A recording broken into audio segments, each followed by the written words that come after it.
Welcome to Chillin' 101. We hope this video helps. In this video, I will explain how to drift a GMC Sierra. First, prioritize safety by understanding your truck's limits. Always choose a large, open, and private area, free from obstacles and other vehicles. Ensure your tires are in excellent condition and properly inflated for optimal control. Remember, safety is paramount when attempting any advanced driving maneuver. To initiate a drift, approach your chosen turn at a moderate speed, perhaps around 20 to 30 miles per hour. As you enter the corner, quickly turn the steering wheel sharply in the direction of the turn.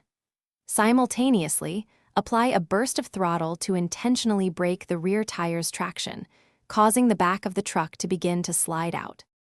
Once the slide begins, you'll need to react quickly. Counter-steer by turning the wheel in the opposite direction of the slide, looking where you want the truck to go. Use the throttle to control the angle and speed of the drift. A little more gas will widen the slide, while easing off will reduce it.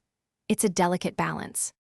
To exit the drift smoothly, gradually reduce your throttle input while simultaneously straightening the steering wheel. Allow the truck's tires to slowly regain traction, bringing the vehicle back into a straight line. Remember, mastering drifting takes significant practice. Start with small, controlled slides and gradually increase your confidence and skill in a safe environment. Thanks for watching. Consider subscribing if we helped you.